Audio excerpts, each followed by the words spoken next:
Katika wasaa mwingine, mtazamaji, karibu kwa mara nyingine tena, na nikukaribishe uwe nasi uweze kufahamu ni nini ambacho kinajiri katika ulimwengu. Ripoti yetu ya leo inaangazia nchini Uingereza. Ni kwa nini Uingereza imekuwa ikibadilisha mawaziri wakuu kila mara. Taarifa za siku ya tangu Jumapili ni kwamba huenda waziri mkuu wa Uingereza Sir Keir Starmer angejiuzulu, na hatimaye siku ya jana Jumatatu waziri mkuu huyo alijiuzulu.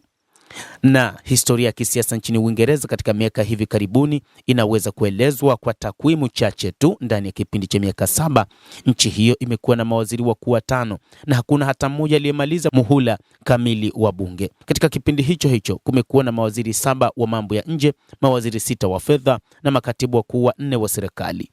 Ni simulizi ya kukosekana kwa uthabiti wa kisiasa na mwendelezo wa sera. Hali hiyo imeingia katika sura mpya baada ya waziri mkuu wa Uingereza Sir Keir Starmer kujiuzulu, ambaye licha ya kuwa na wingi mkubwa wa wabunge bungeni kuliko ule uliomsaidia Clement Attlee kuleta mageuzi makubwa mwaka 1945, kushindwa kuhimili joto la kisiasa kama watangulizi wake. Lakini ni nini kinachosababisha hali hii, na kwa nini Uingereza inaonekana kubadilisha viongozi wake kwa kasi ambayo zamani ilihusishwa zaidi na Italia? Kwa nini wapiga kura na wabunge wanaonekana kutoa na kuondoa uungwaji mkono wao kwa urahisi mkubwa? Na je, Uingereza inaelekea kuwa nchi ngumu kutawalika? Kwa Sir Keir Starmer, jibu ni wazi. Akizungumza katika mkutano na waandishi wa habari mwezi uliopita, alisema, hapana, sidhani kwamba Uingereza haitawaliki. Uingereza inatawalika. Kiongozi wa chama cha Conservative Kemi Badenoch pia alikubaliana na mtazamo huo alipoliambia bunge la Commons kwamba Uingereza si nchi isiyotawalika. Hata hivyo, viongozi hao wawili wanaongoza wabunge ambao katika miaka ya karibuni wameonyesha utayari wa kuondoa viongozi wao madarakani. Aidha, wanapaswa kuongoza serikali ndani ya mfumo tata wa kiutawala, kisheria na kidhibiti ambao mara nyingi hufanya utekelezaji wa sera kuwa mgumu. Wakati huo wanakabiliwa na wapiga kura wanaozidi kukosa subira na kutaka matokeo ya haraka.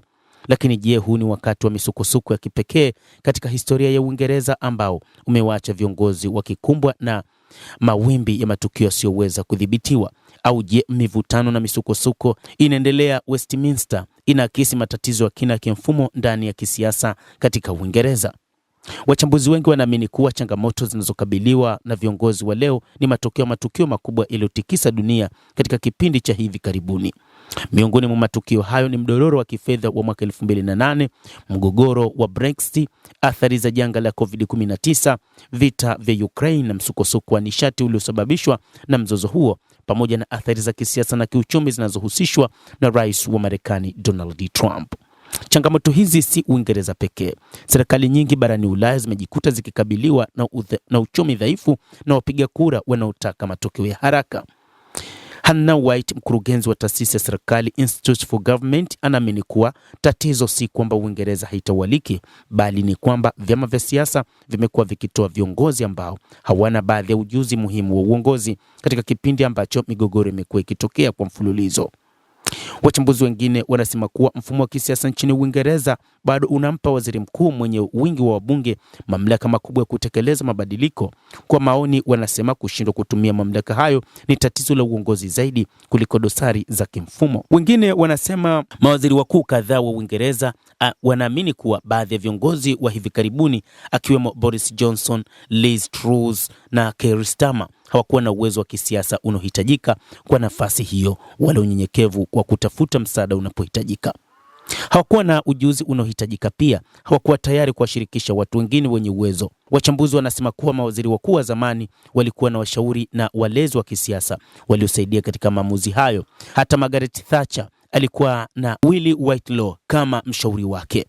Kadhalika, baadhi ya viongozi wa kisiasa wanaamini kuwa changamoto nyingine zipo ndani ya mfumo wa utumishi wa umma.